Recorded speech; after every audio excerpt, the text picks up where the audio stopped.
عماد صاحب، اگر آپ نے آج رات اس لڑکی کو اپنے گھر لے جانے کی غلطی کی تو وہ راز جو آپ برسوں سے چھپائے بیٹھے ہیں اس لڑکی کے سامنے کھول دیا جائے گا۔ فیصلہ آپ کا ہے، بدنامی یا جدائی۔ پیغام پڑھتے ہی ایمان کے ہاتھوں سے فون چھوٹ کر قالین پر گر گیا۔ اس کے چہرے کی رنگت زرد پڑ گئی اور ابھی کچھ لمحے پہلے والی خوشی کسی انجانے خوف میں بدل گئی۔ ایمان، یہ تم زمین پر کیوں بیٹھی ہو اور تمہارا رنگ ہلدی کی طرح زرد کیوں پڑ گیا ہے؟ ہانیہ اچانک کمرے میں آئی تو ایمان کو اس حال میں دیکھ کر گھبرا گئی۔ ایمان نے ہڑبڑا کر فون مٹھی میں چھپایا اور ڈگمگاتے قدموں سے کھڑی ہوئی۔ کچھ نہیں ہانیہ، بس ایسے ہی چکر آ گیا تھا۔ تم یہاں کیسے آئیں؟ ہانیہ نے شک بھری نظروں سے ایمان کی مٹھی کو دیکھا اور قریب آئی۔ مجھ سے جھوٹ مت بولو ایمان، میں تمہیں رگ رگ سے جانتی ہوں۔ ضرور کوئی بات ہے۔ کیا عماد بھائی نے کچھ کہا ہے یا کوئی اور مسئلہ ہے؟ مجھے بتاؤ۔ ایمان نے فوراً جھٹکے سے اپنا ہاتھ پیچھے کیا۔ نہیں ہانیہ، خدا کے لیے کسی کو کچھ مت بتانا ورنہ سب ختم ہو جائے گا۔ یہ میرا ذاتی مسئلہ ہے، میں خود حل کر لوں گی۔ تم بس جاؤ یہاں سے، دیکھو کوئی اور نہ آ جائے۔ ہانیہ ایمان کی وحشت دیکھ کر سہم گئی اور مزید کچھ کہے بنا خاموشی سے باہر نکل گئی، مگر ایمان کا دل اب بھی سوکھے پتے کی طرح کانپ رہا تھا۔ یہ کیا تھا؟ یہ کون سا راز ہے؟ ایمان نے کانپتے ہاتھوں سے دوبارہ فون اٹھایا اور پیغام کو غور سے پڑھنے کی کوشش کی۔ اس کا دل زور زور سے دھڑک رہا تھا۔ کیا عماد مجھ سے کچھ چھپا رہے ہیں؟ نہیں، ایسا نہیں ہو سکتا۔ وہ تو مجھ سے اتنی محبت کرتے ہیں، لیکن یہ دھمکی کیسی ہے؟ ابھی وہ اسی شش و پنج میں تھی کہ دروازہ ایک بار پھر پوری قوت سے کھلا اور عماد ہامتا ہوا اندر داخل ہوا۔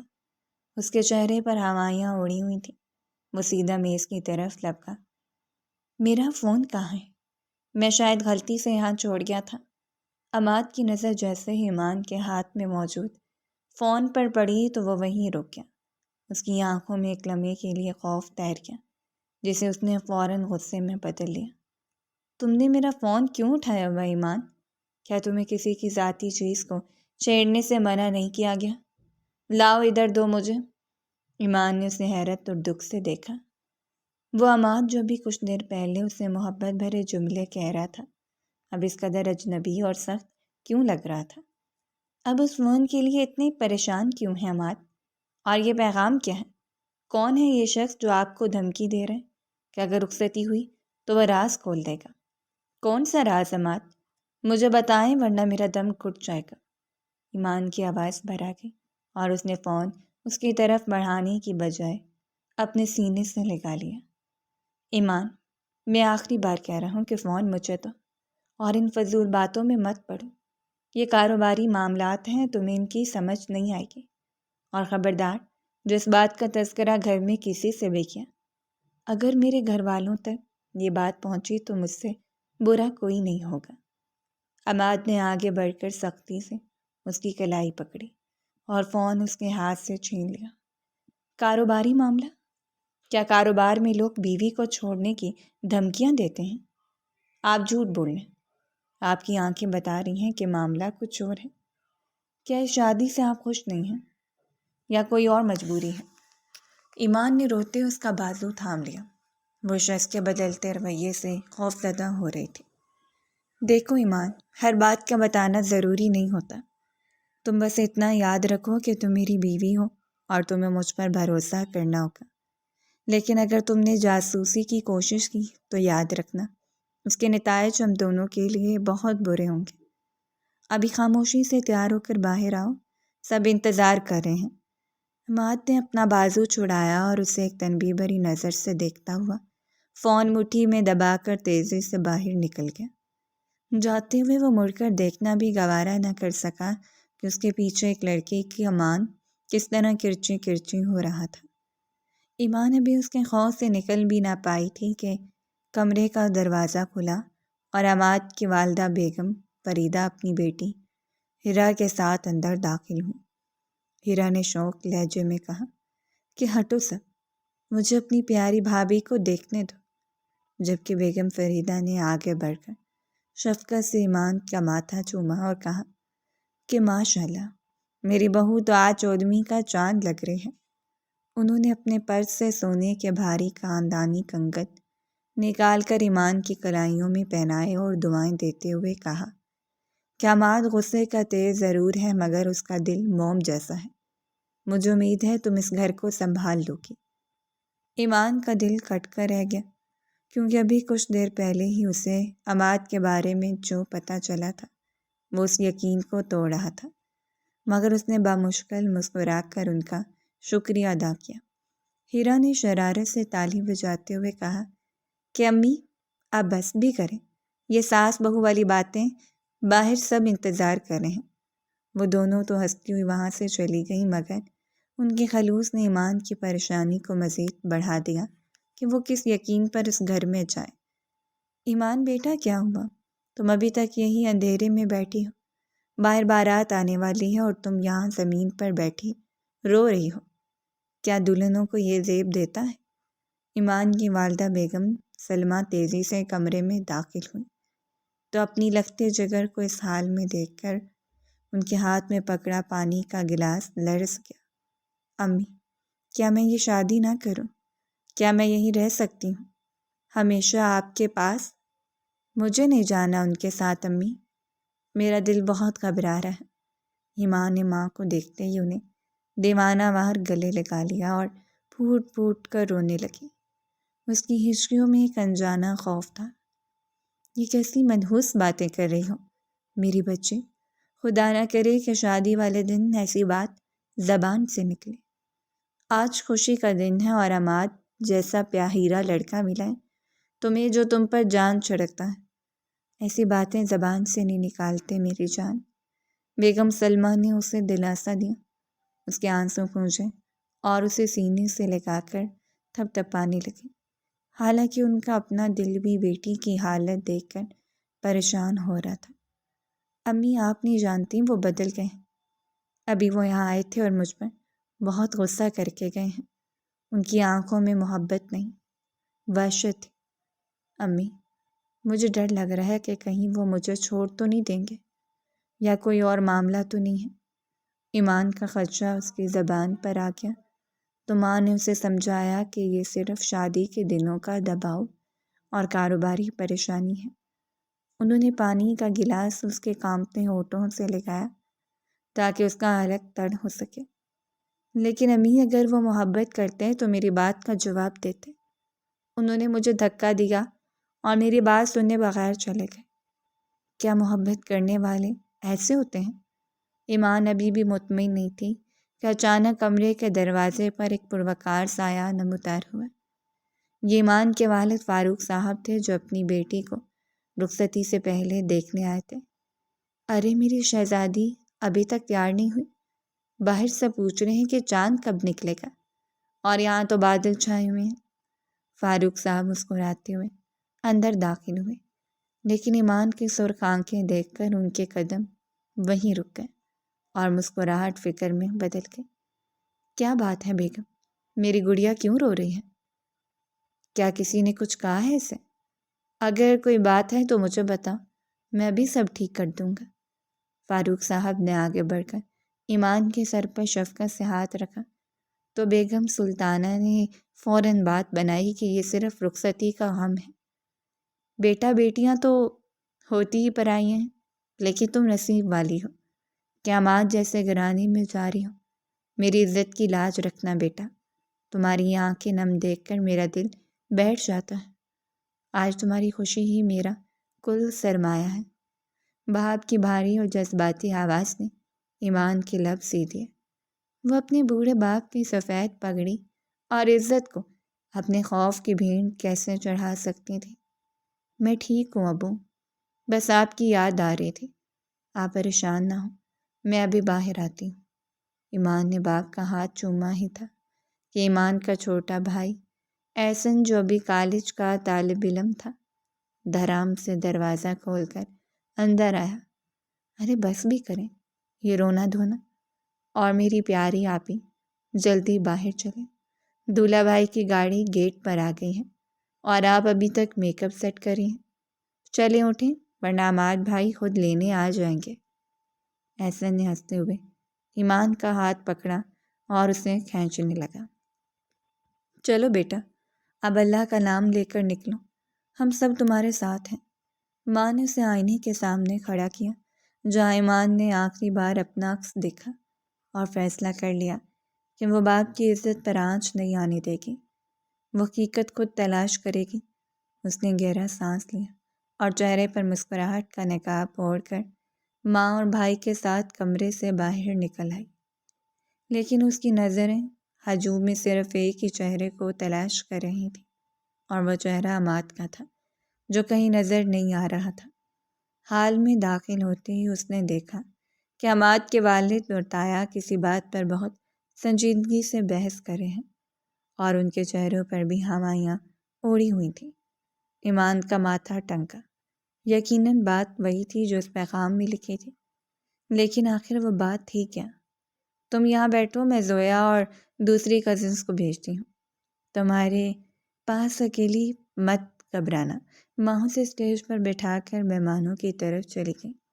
ایمان اسٹیج پر اکیلی بیٹھی تھی کہ اچانک اسے سامنے والے ستون کے پیچھے وہی شخص نظر آیا جس نے شاید عماد کو فون پر پیغام بھیجا تھا۔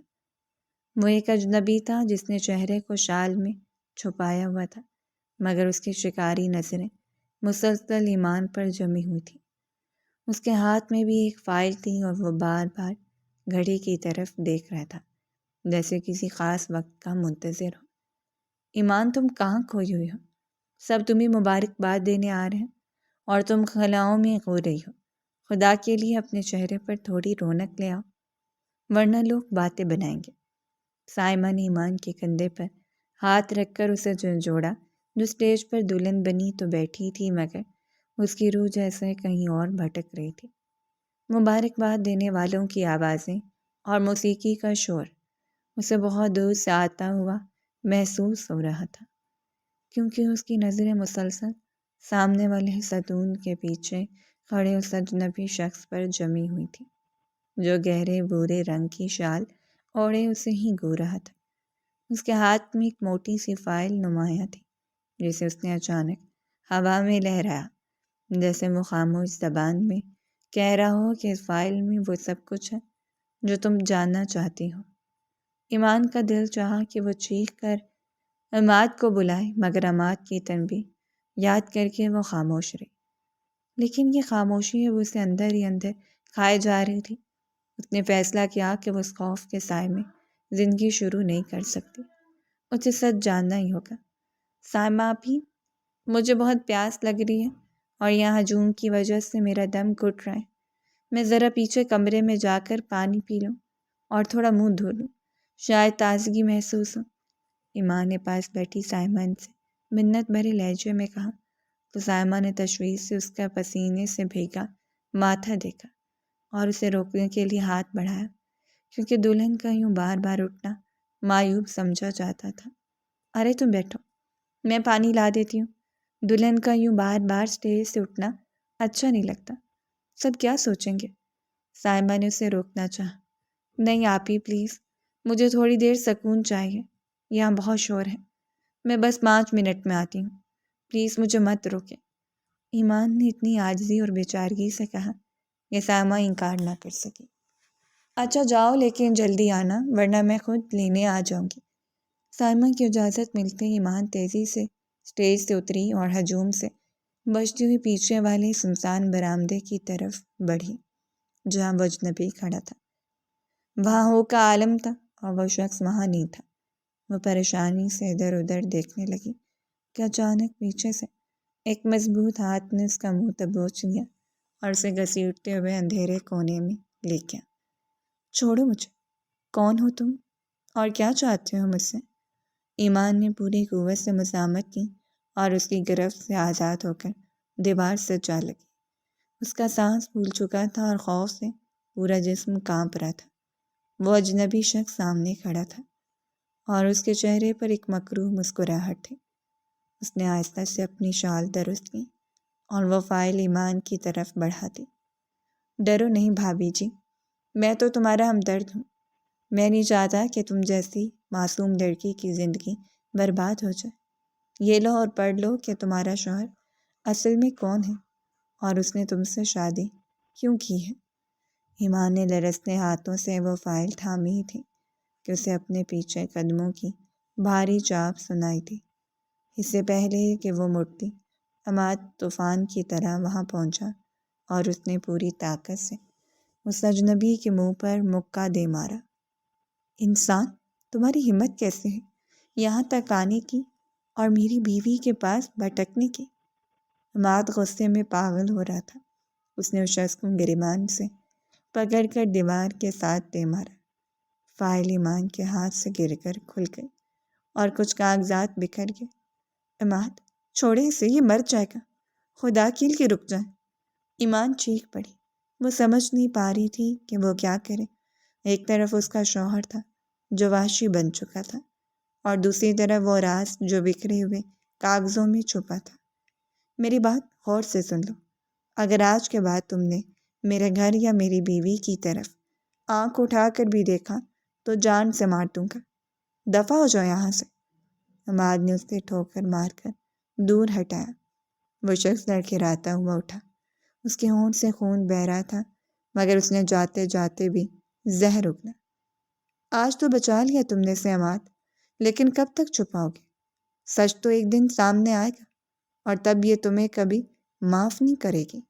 اس کے جانے کے بعد عماد ہامتا ہوا ایمان کی طرف پلٹا، جو سہمی ہوئی دیوار کے ساتھ لگی کھڑی تھی، اور اس کی نظریں زمین پر بکھرے کاغذات پر تھیں، جن میں سے ایک پر کسی پرانے نکاح نامے کی تصویر نظر آ رہی تھی۔ عماد، یہ کیا ہے؟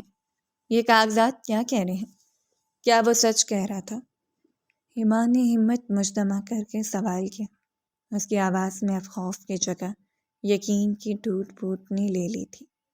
ایمان، فوراً سٹیج پر جاؤ، میں کہہ رہا ہوں، جاؤ یہاں سے۔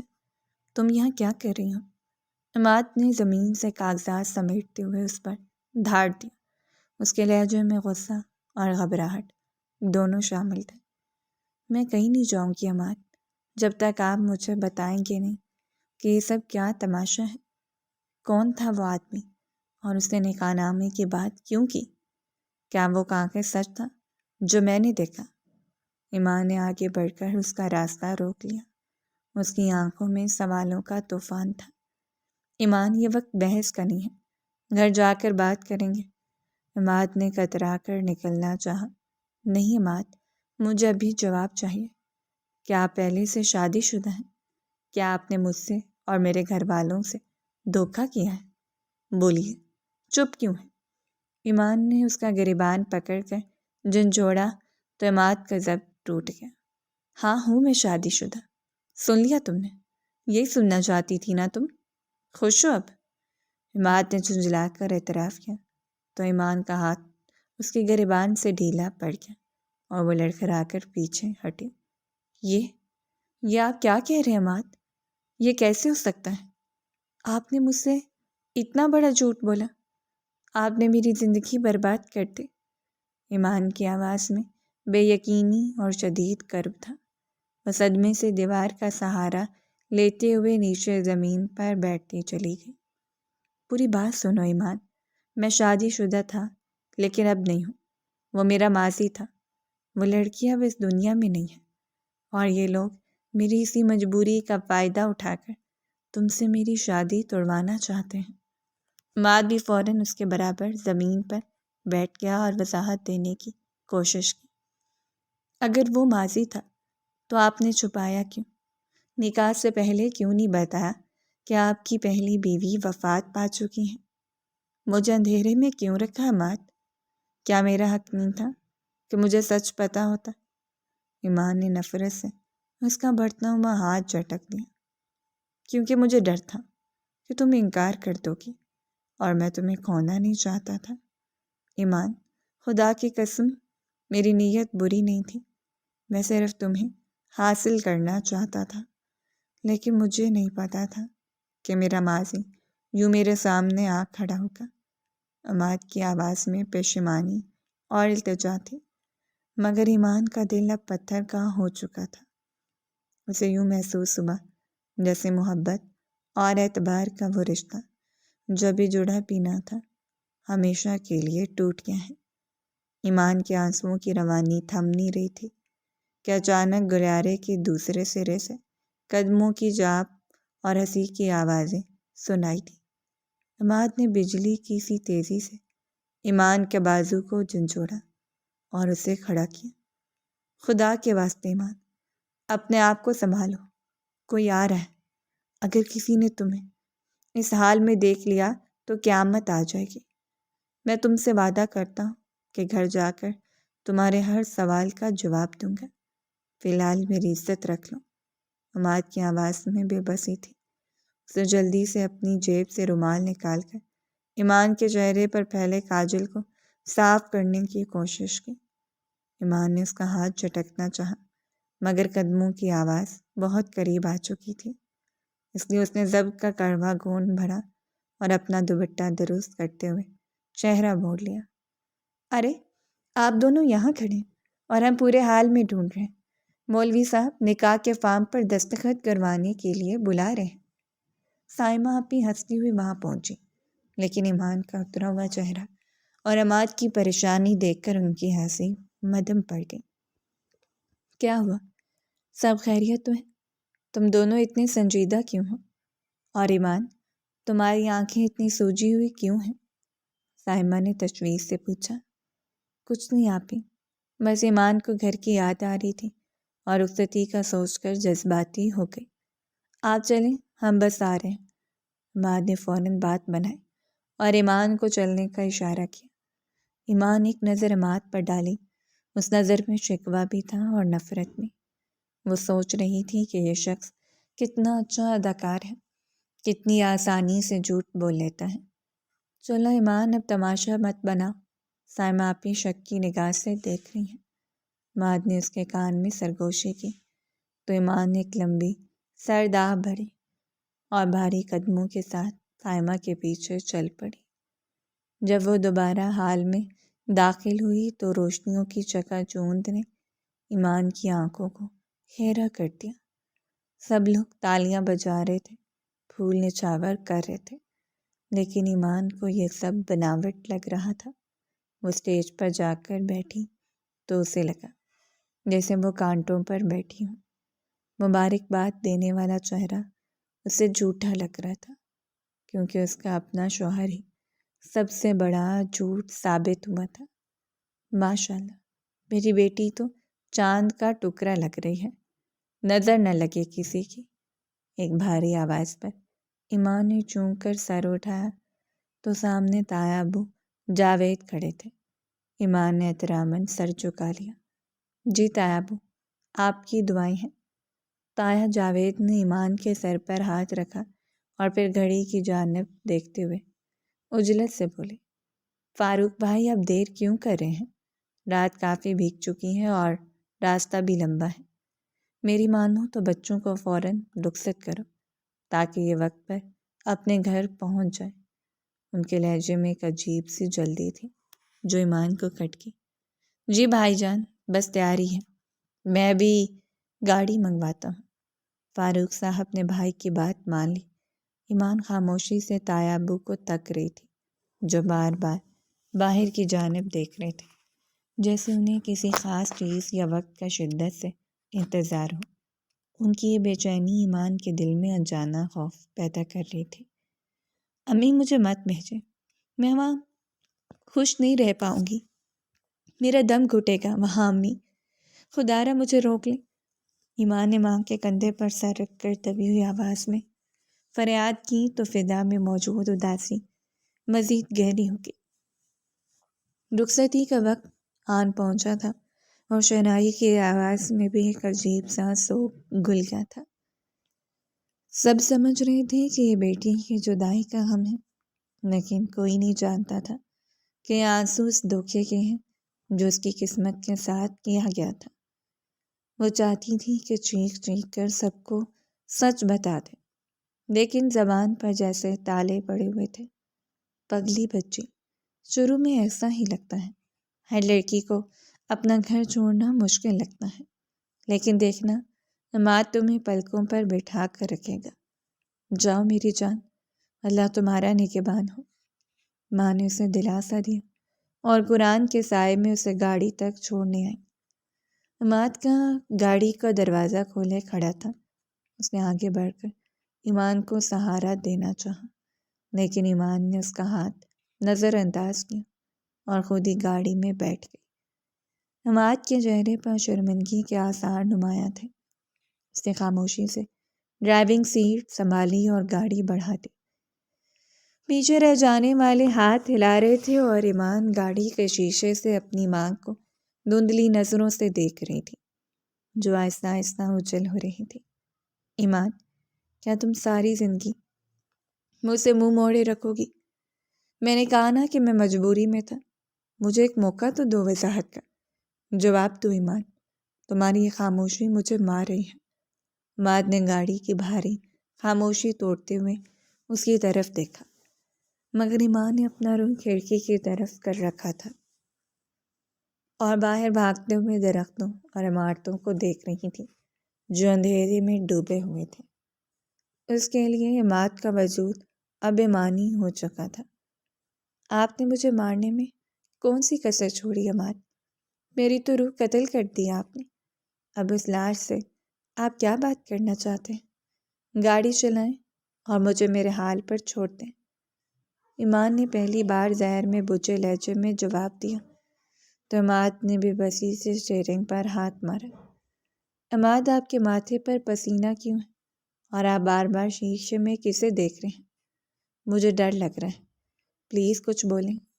ایمان نے عماد کے بازو پر ہاتھ رکھا جو اسٹیئرنگ وہیل کو اتنی سختی سے بھینچے ہوئے تھا کہ اس کی پوریں سفید ہو چکی تھیں۔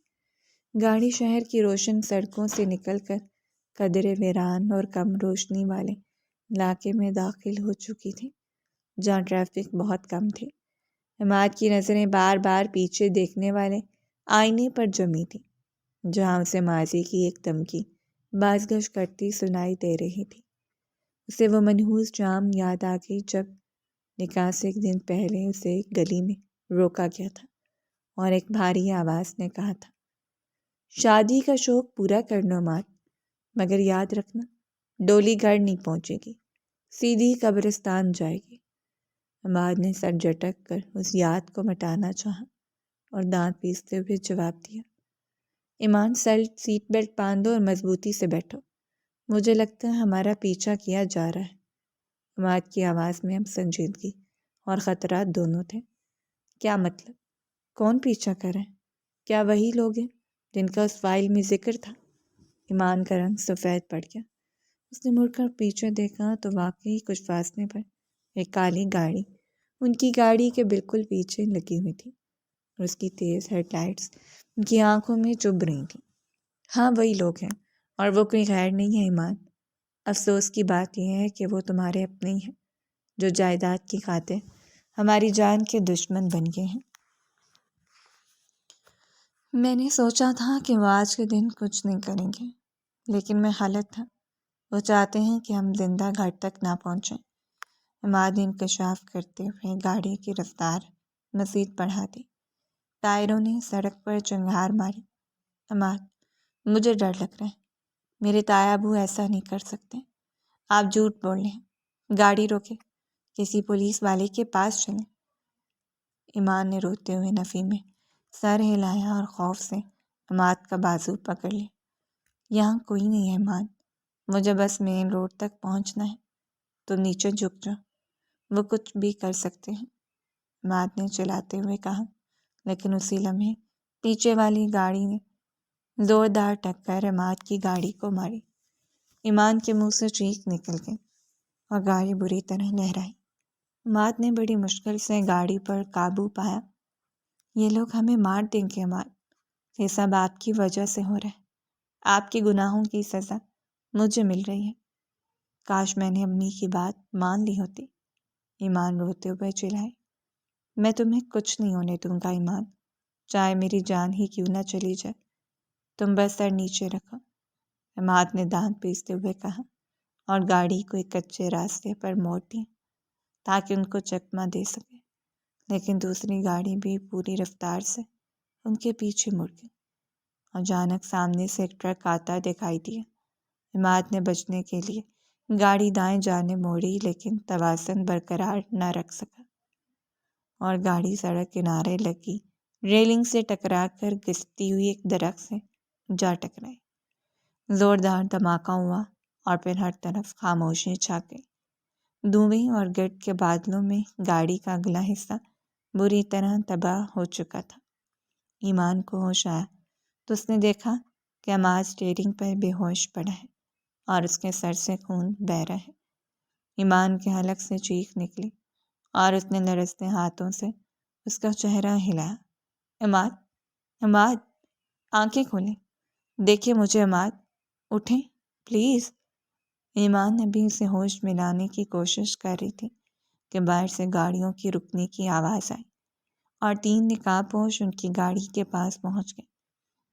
ایمان نے فوراً دروازہ کھولنے کی کوشش کی، لیکن وہ جام ہو چکا تھا۔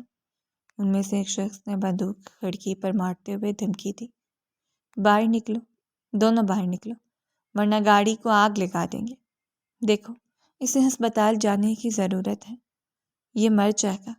ہمارا پیچھا چھوڑ دو، جو چاہیے لے لو، لیکن ہمیں جانے دو۔ ایمان نے روتے ہوئے ہاتھ جوڑ کر التجا کی تو وہ شخص ہنسا اور اس نے زور سے کونی مار کر شیشہ توڑ دیا۔ ہمیں تمہاری جان نہیں چاہیے بی بی، ہمیں بس تمہارے شوہر سے ایک پرانا حساب چکانا ہے، اسے باہر نکالو۔ ابھی وہ دروازہ کھولنے کی کوشش کر ہی رہے تھے کہ دور سے پولیس کے سائرن کی آواز سنائی دی، جس پر وہ لوگ ٹھٹک گئے۔ لگتا ہے کسی نے اطلاع کر دی ہے، چلو یہاں سے، ان کا لیڈر چلایا اور وہ سب فوراً اپنی گاڑی کی طرف بھاگے۔ وہ وہاں سے غائب ہو گئے۔ ایمان نے فوراً اپنا دوپٹہ پھاڑ کر عماد کے بہتے ہوئے زخم پر رکھا۔ عماد اٹھے، وہ چلے گئے۔ عماد، پلیز بات کریں۔ کچھ دیر بعد ایمبولینس اور پولیس وہاں پہنچ گئی اور لوگوں نے انہیں گاڑی سے نکالنا شروع کی، مگر ایمان کو کچھ ہوش نہ تھا کہ کون اسے لے جا رہا ہے۔ اس کی نظریں بس اسٹریچر پر جمی تھیں جس پر عماد بے سدھ پڑا تھا۔ سسٹر، خدا کے لیے دروازہ کھول دیں، مجھے ان کے پاس جانا ہے، وہ اکیلے ہیں اندر۔ ایمان نے وہاں سے گزرتی نرس کا راستہ روکا۔ اس کا لہو سے تر سرخ عروسی جوڑا اسپتال کی سفید روشنی میں وحشت کا منظر پیش کر رہا تھا۔ بی بی، آپ ہوش کریں، ڈاکٹر سے اپنا کام کریں، آپ دعا کریں۔ نرس نے اسے ہٹا کر بینچ پر بٹھایا ہی تھا کہ راہداری میں گھبراہٹ بھری آواز گونجی، ایمان بیٹی، یہ کیا ہو گیا؟ عماد کی والدہ اور ایمان کے والدین روتے ہوئے وہاں پہنچے۔ ایمان نے ماں کو دیکھا تو ضرب کے سارے بندھن ٹوٹ گئے۔ امی، عماد نے مجھے بچا لیا، لیکن خود امی، وہ لوگ ہمیں مارنے آئے تھے، گاڑی کا بہت برا ایکسیڈنٹ ہوا امی۔ ایمان دھارے مار کر ماں کے سینے سے لگ گئی۔ حوصلہ کرو میری جان، اللہ کرم کرے گا، وہ شیر جیسا جوان ہے، اس سے کچھ نہیں ہوگا، تم بس دعا کرو۔ ماں نے اسے دلاسا دیا، حالانکہ ان کے اپنے ہاتھ کانپ رہے تھے۔ ڈاکٹر صاحب، خدا کے لیے بتائیں میرا بیٹا کیسا ہے، وہ زندہ تو ہے نا؟ آپریشن تھیٹر کا دروازہ کھلتے ہی عماد کی والدہ تڑپ کر آگے بڑھی۔ بڑی عمر کے معالج نے ماسک ہٹاتے ہوئے گہرا سانس لیا۔ شکر کریں اللہ کا، وہ خطرے سے باہر ہیں، سر پر چوٹ گہری تھی مگر اب وہ اسٹیبل ہیں، آپ لوگ کچھ دیر بعد مل سکتے ہیں۔ ڈاکٹرز کی بات سنتے ہی سب کے چہروں پر زندگی کی لہر دوڑ گئی۔ ایمان وہیں سجدے میں گر گئی اور رب کا شکر ادا کیا، مگر دل کے کسی کونے میں ابھی بھی وہ سوال کھٹک رہا تھا کہ آخر وہ راز کیا تھا جس کی قیمت عماد کو اپنی جان داؤ پر لگا کر چکانی پڑی۔ السلام علیکم، کیا میں فاروق صاحب سے بات کر سکتا ہوں؟ ایک بار روبہ آواز پر سب چونکے۔ یہ علاقہ تھانے دار تھا جو 2 سپاہیوں کے ساتھ کھڑا تھا اور اس کے ہاتھ میں وہی فائل تھی جو جائے وقوعہ سے ملی تھی۔ وعلیکم السلام، جی میں فاروق ہوں۔ بتائیے انسپکٹر صاحب، کون ہے وہ ظالم جس نے میری بیٹی کا سہاگ اجاڑنے کی کوشش کی؟ اسے میرے حوالے کریں، میں اس کے ٹکڑے کر دوں گا۔ فاروق صاحب غصے اور دکھ کی ملی جلی کیفیت میں آگے بڑھے۔ فاروق صاحب حوصلہ رکھیں، ملزم گرفتار ہو چکے ہیں، لیکن سچ یہ ہے کہ مجرم کوئی باہر کا نہیں بلکہ آپ کی اپنی آستین کا سانپ ہے، انسپکٹر نے سنجیدگی سے کہا۔ تو سب گھر والے حیرت سے اسے دیکھنے لگے۔ کیا مطلب انسپکٹر صاحب؟ پہیلیاں مت بجوائیں، صاف صاف بتائیں، فاروق صاحب چلائے۔ افسوس کی بات یہ ہے کہ حملہ کرنے والا کوئی اور نہیں، آپ کا اپنا سگا بھائی جاوید اور اس کا بیٹا ہے۔ انسپکٹر نے انکشاف کیا تو سب کے پیروں تلے زمین نکل گئی۔ بیگم سلمہ نے حیرت سے منہ پر ہاتھ رکھ لیا۔ نہیں انسپکٹر صاحب، یہ جھوٹ ہے۔ تایا ابو تو مجھ سے بہت پیار کرتے ہیں، وہ بھلا میری جان کیوں لیں گے؟ آپ کو ضرور کوئی غلط فہمی ہوئی ہے۔ ایمان نے تڑپ کر نفی میں سر ہلایا۔ اسے یقین نہیں آ رہا تھا۔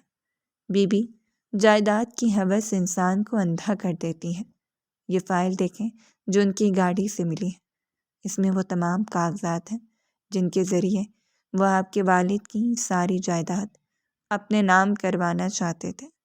انسپکٹر نے فائل فاروق صاحب کو پکڑائی۔ لیکن انسپکٹر صاحب، اس میں عماد کا کیا قصور تھا؟ انہوں نے عماد پر حملہ کیوں کیا؟ ایمان نے روتے ہوئے سوال کیا۔ قصور یہ تھا بیٹی کہ عماد ان کی راہ کی سب سے بڑی رکاوٹ تھا۔ وہ جانتے تھے کہ اگر تمہاری شادی عماد سے ہو گئی تو قانونی طور پر جائیداد کی وارث تم اور تمہارے شوہر بن جاؤ گے۔ اس لیے وہ چاہتے تھے کہ یہ شادی کسی طرح رک جائے۔ انسپکٹر نے وضاحت کی۔ تو کیا وہ پیغام، وہ دھمکی، وہ سب اسی لیے تھا؟ ایمان نے حیرت سے پوچھا۔ جی بالکل، انہوں نے پہلے عماد صاحب کو ان کے ماضی کی ایک قصے سے بلیک میل کیا تاکہ وہ خود ہی شادی توڑ دیں، لیکن جب عماد صاحب نہیں مانے اور رخصتی ہو گئی تو انہیں آخری حربہ استعمال کیا اور جان سے مارنے کی کوشش کی تاکہ راستہ صاف ہو سکے۔ بہرحال وہ اب حوالات میں ہیں، آپ لوگ اطمینان رکھیں۔ انسپکٹر سلام کر کے وہاں سے چلا گیا، لیکن پیچھے ایک قیامت چھوڑ گیا۔ تایا ابو اور ان کے بیٹے نے اتنی بڑی سازش رچی صرف چند کاغذ کے ٹکڑوں کے لیے۔ انہوں نے میرا گھر اجاڑنے کی کوشش کی، ایمان نے لرزتی ہوئی آواز میں کہا۔ فاروق صاحب ندامت سے سر جھکائے کھڑے تھے۔ ان کی آنکھوں میں اپنے بھائی کے لیے نفرت امٹ آئی تھی کہ اس نے دولت کے لیے خون کے رشتے کی دھجیاں اڑا دیں۔ عماد، کیا آپ سن سکتے ہیں مجھے؟ پلیز آنکھیں کھولیں۔ مجھے اپنی اس حالت کا ذمہ دار مت بنائیں، میں شرمندہ ہوں عماد، ایمان نے کمرے میں داخل ہوتے سسکتے ہوئے کہا اور لرزتے ہاتھوں سے اس کا وہ ہاتھ تھام لیا جو بستر پر بے جان پڑا تھا۔ مشینوں کی آوازوں کے درمیان ایمان کی آواز عماد کے حواس سے ٹکرائی تو اس کے ہاتھ میں ہلکی سی جنبش ہوئی اور اس نے آہستہ آہستہ آنکھیں کھولیں۔ ایمان، تم ٹھیک ہو نا؟ وہ لوگ چلے گئے؟ عماد نے خشک ہونٹوں سے بمشکل پوچھا تو ایمان نے جلدی سے پانی کا گلاس اٹھایا اور روئی کی مدد سے اس کے ہونٹ گیلے کیے۔ میں بالکل ٹھیک ہوں۔ وہ تایا ابو اور ان کے بیٹے تھے جو پکڑے گئے ہیں، لیکن آپ پلیز مجھے معاف کر دیں، میں نے آپ کی محبت کو نہیں پہچانا۔ ایمان نے اس کا ہاتھ اپنے بھیگے ہوئے رخسار سے لگایا۔ معافی کیسی ایمان؟ میں بھی تو تم سے چھپایا، مگر میری مجبوری تھی، عماد نے کمزوری سے کہا۔ کیسی مجبوری عماد؟ مجھے ابھی بتائیں کہ وہ پہلی شادی والی بات کیا تھی؟ وہ کون سا سچ ہے جو آپ کو مجھ سے دور کر رہا ہے؟ خدا کے لیے آپ پہیلیاں مت بجھوائیں، میرا دل پھٹ جائے گا۔ ایمان نے اس کی بات کاٹی۔ اس کی آنکھوں میں سوالوں کا طوفان تھا اور اب وہ مزید کسی ابہام میں نہیں رہنا چاہتی تھی۔ عماد نے گہری اور تکلیف دہ سانس لی، جیسے اپنے سینے سے برسوں کا بوجھ اتارا ہو۔ اس نے اپنی نم آنکھیں چھت پر جمائیں اور دھیمی آواز میں بولنا شروع کیا۔ ایمان، وہ زینب تھی، میرے چچا کی اکلوتی بیٹی۔ کیا تم یقین کرو گی اگر میں کہوں کہ وہ شادی نہیں بلکہ ایک انسانی جان کو بچانے کی ایک آخری کوشش تھی۔ ایمان نے حیرت سے اس کا ہاتھ تھام لیا تو مات نے بات جاری رکھی۔ زینب کے والدین ایک حادثے میں فوت ہو چکے تھے اور وہ دنیا میں بالکل اکیلی تھی۔ اسے تم ظریفی دیکھو کہ اس خون کا سرطان تھا جو آخری درجے پر پہنچ چکا تھا۔ اس کے دیگر رشتہ دار جو اس کے سرپرست بنے بیٹھے تھے، وہ اس کی بیماری کا علاج کروانے کے بجائے اس کے والد کی چھوڑی ہوئی جائیداد ہڑپ کرنا چاہتے تھے۔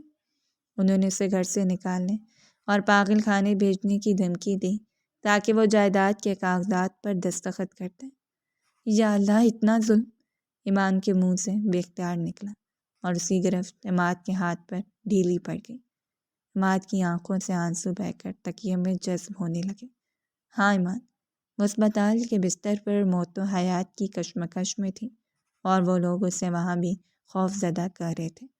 اس وقت اس کے سر پر کوئی وارث نہیں تھا جو اسے تحفظ دے سکتا۔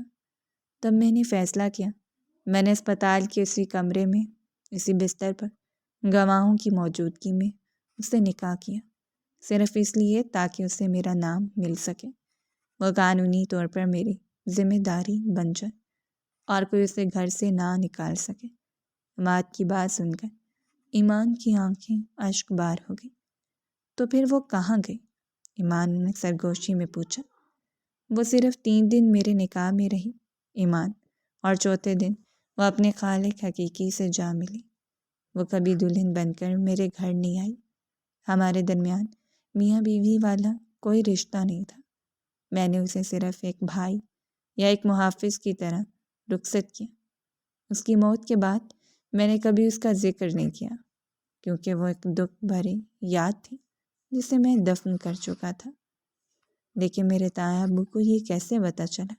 ایمان نے سسکتے ہوئے پوچھا۔ تمہارے تایا نے کہیں سے وہ پرانا نکاح نامہ ڈھونڈ نکالا، اور چونکہ سرکاری کاغذات میں میری ازدواجی حیثیت میں ڈنڈوا لکھا تھا، انہوں نے اسی بات کو ہتھیار بنایا۔ انہوں نے کہا کہ اگر میں نے تم سے شادی کی وہ پوری برادری میں شور مچا دیں گے کہ عماد نے دھوکہ دیے ہیں۔ وہ پہلے سے شادی شدہ تھا اور اس نے یہ بات چھپائی۔ میں ڈر گیا تھا ایمان، مجھے لگا کہ اگر تمہیں پتہ چلا کہ میں پہلے کسی کا شوہر رہ چکا ہوں تو شاید تم مجھے قبول نہ کرو۔ میں تمہیں کھونے کے ڈر سے چپ رہا، لیکن مجھے نہیں پتا تھا کہ میری یہ خاموشی ہمیں موت کے منہ میں لے جائے گی۔ عماد نے ندامت سے سر جھکا لیا۔ ایمان، تمہیں یاد ہے پچھلے سال ضحیٰ کی مہندی پر جب اچانک بارش شروع ہو گئی تھی؟ تم لان میں کھڑی تھی اور سب لوگ اندر بھاگ رہے تھے، لیکن تم وہیں کھڑی ایک چھوٹے سے بھیگے ہوئے بلے کے بچے کو اپنے شال میں چھپا رہی تھی۔ میں گیلری میں کھڑا یہ سب دیکھ رہا تھا۔ تمہارے اپنے کپڑے بھیگ رہے تھے، کاجل پھیل رہا تھا، مگر تمہیں اس بے زبان جانور کی فکر تھی۔ تم نے اسے بچا کر سائے میں رکھا اور جب پلٹ کر دیکھا تو میں سامنے کھڑا تھا۔ تم گھبرا گئی تھی اور دوپٹہ درست کرتی ہوئی نظریں چکا کر وہاں سے بھاگ گئی تھی، لیکن تمہاری وہ رحم دلی اور وہ حیا اسی لمحے میرے دل میں اتر گئی تھی۔ میں نے دنیا میں بہت خوبصورت چہرے دیکھے تھے ایمان، مگر تمہاری اس سادگی نے مجھے جکڑ لیا تھا۔ میں نے اسی بارش میں کھڑے ہو کر رب سے دعا مانگی تھی کہ یہ لڑکی میرا نصیب بن جائے۔ یہ وجہ تھی کہ میں ڈرتا تھا۔ مجھے لگا اگر میں نے تمہیں اپنی اس مجبوری والی شادی کا بتایا تو تم مجھے غلط سمجھو گی، اور میں اپنی زندگی کے اس واحد روشنی کو کھونا نہیں چاہتا تھا جسے میں نے دعاؤں سے مانگا تھا۔ او خدا، آپ اتنے اچھے، اور میں نے آپ کو کیا کچھ نہیں کہا؟ مجھے لگا آپ نے مجھ سے بے وفائی کی ہے۔ میں کتنی بدگمان ہو گئی تھی۔ ایمان رو پڑی اور اپنا سر عماد کے سینے پر رکھ دیا۔ بس کرو پگلی، اب کیوں رو رہی ہو؟ اب تو سب ٹھیک ہو گیا ہے۔ دیکھو میں زندہ ہوں اور تم آیا میرے پاس ہو، اور وہ منحوس سایہ بھی ہماری زندگی سے ٹل گیا ہے۔ عماد نے کمزور ہاتھ اٹھا کر اس کے سر پر رکھا۔ میں وعدہ کرتی ہوں آج کے بعد کبھی آپ پر شک نہیں کروں گی، کبھی آپ سے دور نہیں جاؤں گی۔ آپ میرے ہیرو ہیں عماد۔ ایمان نے سر اٹھا کر اس کی آنکھوں میں دیکھا جہاں صرف محبت تھی۔ اور تو میری زندگی ہو۔ اچھا سنو، وہ رخصتی والا ادھورا کام اب کب پورا ہوگا؟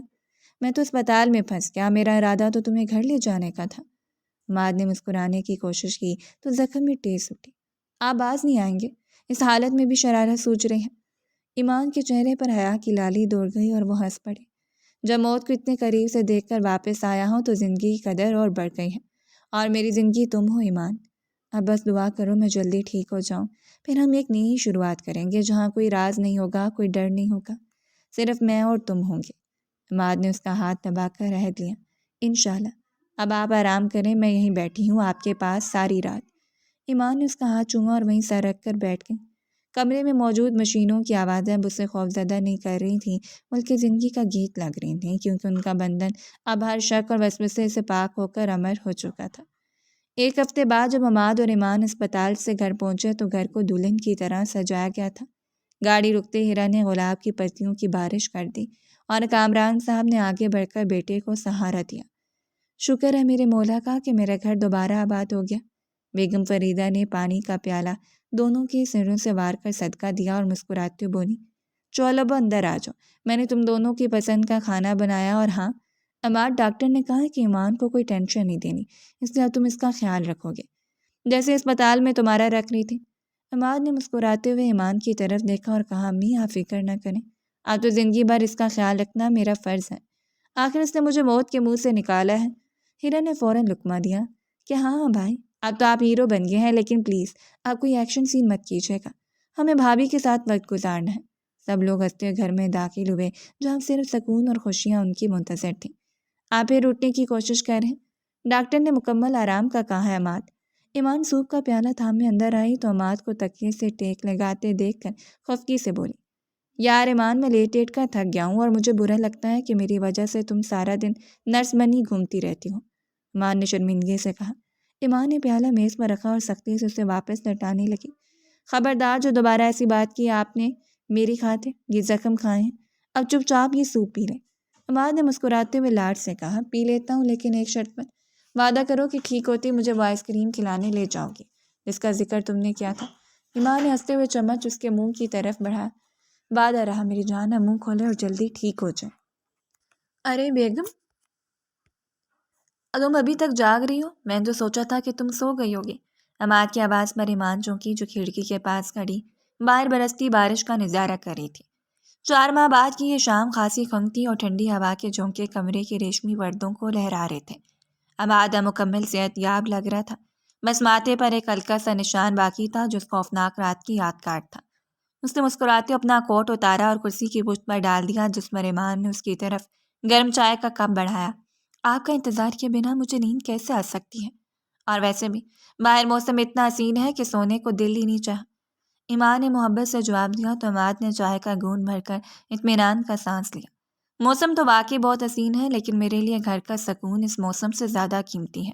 آج عدالت کا آخری فیصلہ بھی آ گیا ہے، تمہارے تایا اور ان کے بیٹے کو لمبی قید کی سزا سنائی دے دی گئی ہے۔ عماد کے انکشاف پر ایمان کے چہرے پر دکھ کا سایہ لہرایا۔ شکر ہے خدا، برائی کا انجام ہمیشہ برا ہی ہوتا ہے۔ مجھے افسوس تو ہے کہ وہ میرے اپنے خون تھے، لیکن انہوں نے جو کیا اس کی معافی نہیں ہو سکتی۔ ایمان کی آواز میں ہلکا سا دکھ تھا جسے عماد نے فوراً محسوس کر لیا۔ چھوڑ ان باتوں کو ایمان، ماضی کی تلخیوں کو یاد کر کے آج کی مٹھاس خراب مت کرو۔ دیکھو، قدرت نے ہمیں ایک نئی زندگی دی ہے، ایک نیا موقع دیا ہے، ہمیں اس کا شکر ادا کرنا چاہیے۔ عماد نے تسلی دیتے ہوئے کہا، آپ ایسے کیوں دیکھ رہے ہیں؟ ایمان نے گھبرا کر اپنی شال درست کی، کیونکہ عماد کی نظروں میں وہی پرانی شرارت لوٹ آئی تھی۔ غلطی نہیں، بس ایک ادھار باقی ہے تم پر جو سرا چکانا تھا۔ عماد نے مسکراتے اس کے کان میں سرگوشی کی اور اپنی جیب سے ایک نفیس سونے کی چین نکالی۔ اس رات ڈوری باندھنے کی حسرت رہ گئی تھی، آئیے ذمہ داری پوری کر دیتا ہوں۔ عماد نے نرمی سے اس کے بالوں کو ہٹایا اور چین اس کے گلے میں پہنا دی۔ اس کے لمس ایمان کے وجود کو پگھلانے کے لیے کافی تھا۔ تو میری بنیاد ہو ایمان، اگر تم نہ ہوتی تو میں شاید اس حادثے سے کبھی نہ نکل پاتا۔ عماد نے اسے کھڑکی کے پاس کھڑا کیا جہاں بارش برس رہی تھی۔ ایمان نے جذباتی ہو کر اس کا ہاتھ تھام لیا۔ باہر برستی بارش کا شور ان کی خاموش محبت ایک دو ہو گئی۔ دو دلوں کا بندھن اب ہر آزمائش سے گزر کر امر ہو چکا تھا۔ اچھا، اب یہ جذباتی باتیں ختم کرو اور جا کر اپنا سوٹ کیس تیار کر لو۔ عماد نے اچانک موڈ بدلتے اس کی ناک کھینچی۔ Suitcase? وہ کیوں؟ ایمان نے حیرت سے پوچھا۔ کیونکہ مسز عماد، میں اپنا وعدہ کبھی نہیں بھولتا، ہم کل صبح کشمیر جا رہے ہیں، میں نے ٹکٹس بک کروا لی ہیں، وہاں کی وادیوں میں برف باری کے درمیان ہم اپنی نئی زندگی کا جشن منائیں گے، صرف میں اور تم۔ عماد کے انکشاف پر ایمان کی آنکھیں خوشی سے پھیل گئیں۔ اس نے بے اختیار عماد کے گلے میں باہیں ڈال دیں۔ جس سفر کا آغاز خوف اور آنسوؤں سے ہوا تھا، اب اس کی منزل حسین وادیاں اور ہمیشگی کی محبت تھی۔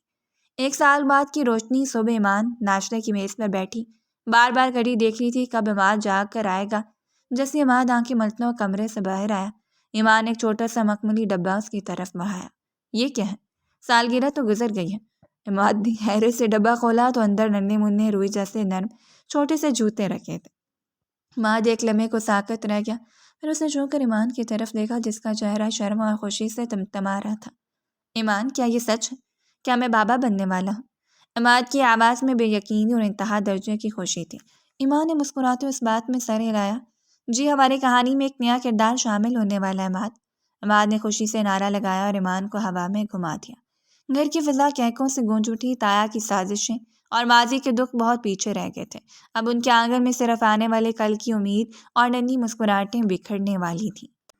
اگر آپ کو ہماری کہانی پسند آئی ہے تو لائک کریں اور اس طرح کی مزید دلچسپ کہانیاں سننے کے لیے ہمارے چینل کو سبسکرائب کریں اور کامنٹ سیکشن میں اپنی رائے کا اظہار ضرور کریں۔ شکریہ۔